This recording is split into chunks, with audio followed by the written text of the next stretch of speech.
আসসালামু আলাইকুম সবাইকে। আশা করি যে যেখানে আছেন ভালো আছেন। আলহামদুলিল্লাহ আমরাও ভালো আছি।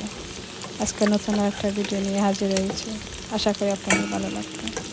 আজকে খুবই সিম্পল একটা রেসিপি নিয়ে হাজির হয়েছি আপনাদের সাথে। আজকে রেসিপিটা হলো ডিম ভুনা রেসিপি। ডিম ভুনা তো সবাই জানেন। আমি যেভাবে করি আমি সেইভাবে আপনাদের সাথে শেয়ার করছি। যারা জানেন তারা তো জানেনই। এই রেসিপিটা হলো যারা নতুন রান্না শিখেছেন তাদের জন্য একটু হলেও উপকারিতা আসতে পারে। প্রথমে আমি ডিমগুলো একটা হাঁড়িতে নিয়ে নিলাম। এখন দিয়ে দেব সিদ্ধ। বসিয়ে দিলাম ডিমগুলো। আমি আর দেখালাম না, আমার ডিমগুলো হয়ে গেছে। আমি ডিমগুলো ছিলে নিয়ে এখন একটা দাগ দিয়ে দিচ্ছি।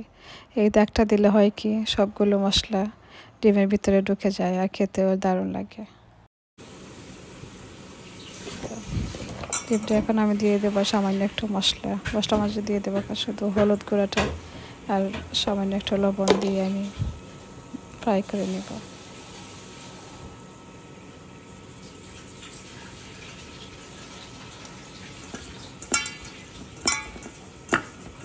আমার এই সিম্পল রেসিপিটা যে কোনো বাইরে বা কোনো আপুর উপকারিতা আসে তাহলে একটা লাইক দিয়ে দেবে।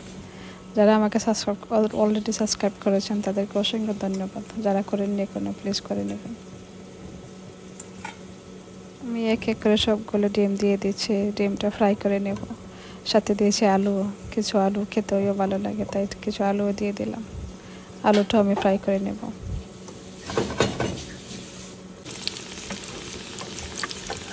ডিমটা হয়ে গেছে ফ্রাই করে আমি এক এক করে নামিয়ে দেব। সাবধানে নামাতে হয় যাতে না ভেঙে যায়।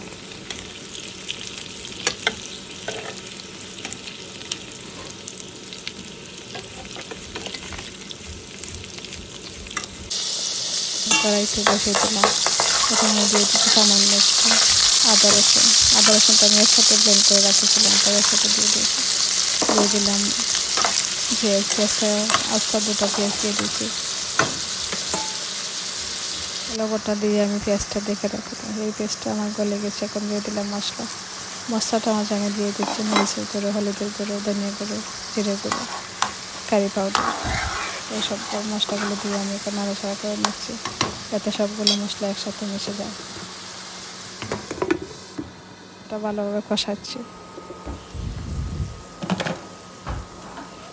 আমার মশলাটা হয়ে গেছে, আমার মশলাটা কষানো হয়ে গেছে। এখন আমি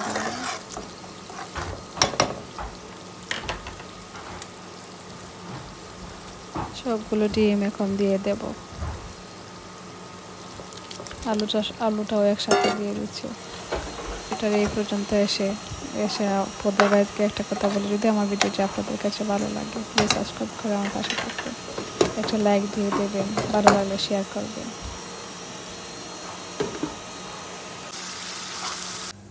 এই তো আমার ডিম ভুনাটা হয়ে গেছে। দেখতে যেমন লোভনীয় হয়েছে, খেতেও অনেক মজা হয়েছে। আপনারা ট্রাই করে দেখবেন। আমি তো জানি সব আপনারাই জানেন, তো আমার রেসিপিটা আপনারা ট্রাই করে দেখবেন। কারি রান্না করেছি।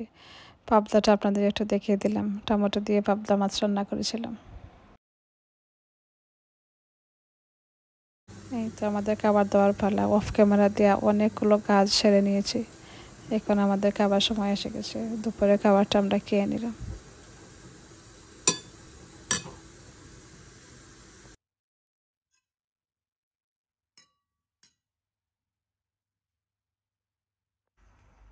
আর এখানে আমার হাজব্যান্ড অনেকগুলো ছোটো মাছ নিয়ে এসেছেন। ভাবলাম আপনাদের সাথে একটু শেয়ার করি। নিয়ে এসেছেন মলা মাছ, পাবদা মাছ, শিং মাছ, কাচকে মাছ। আমাদের ঘরে ছোটো মাছটা সবাই একটু ভালো পছন্দ করেন।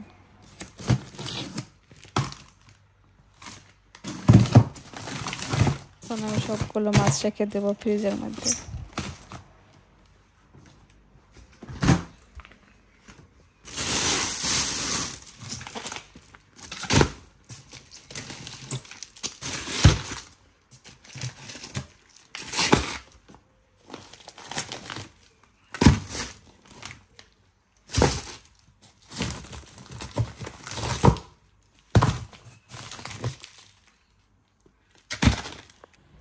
আরও অনেকগুলো বাজার এনেছেন বাংলাদেশি বাংলাদেশে ক্ষীরা এনেছেন, লেবু এনেছেন, পান এনেছেন, আরও অনেক কিছু এনেছেন। এই তো বাংলাদেশে ডানো, ববি।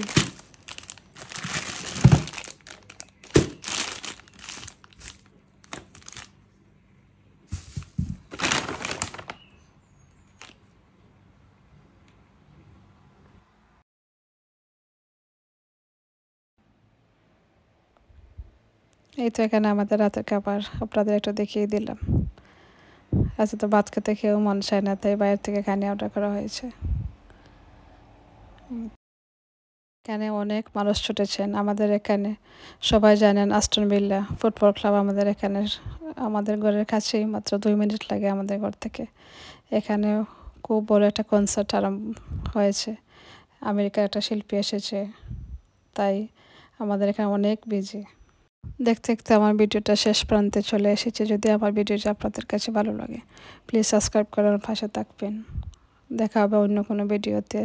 শেষ পর্যন্ত ভালো থাকবেন, সুস্থ থাকবেন। আল্লাহ হাফিজ।